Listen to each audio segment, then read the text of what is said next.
Mga igsuon diha sa Ebanghelyo karon nagisgot og pagsalikway kang Hesus.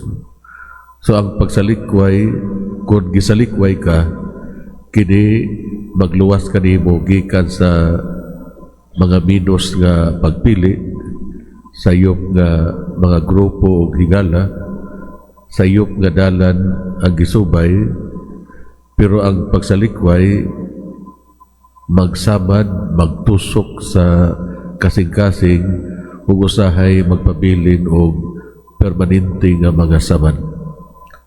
Ang mga katigalungsod ni Hesus misalikway kaniya.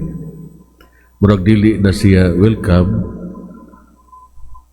wala nila batia nga kauban siya sa ilang katilingban. Siya ang anak ni Maria ug Jose,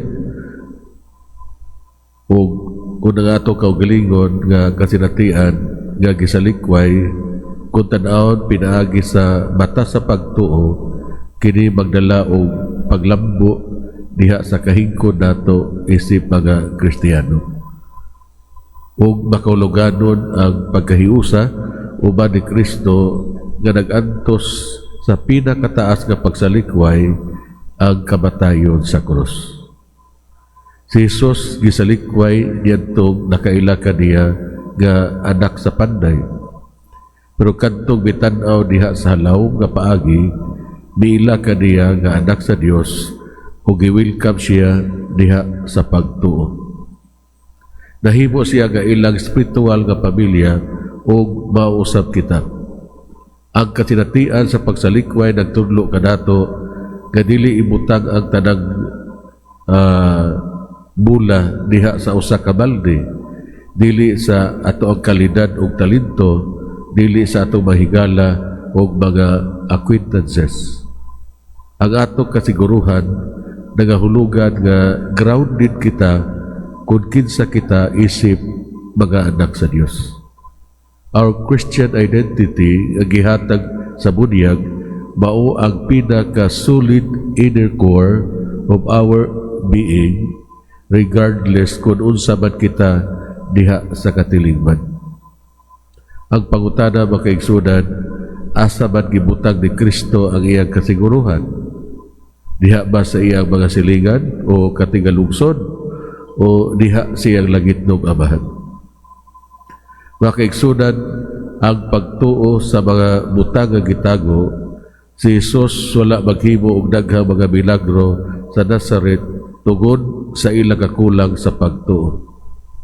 Una-una ang spiritual nga mga gasa, mga pag-ayo, ang panahon nga masuon uban ni Kristo nga nabis sa mga Nazaretnon.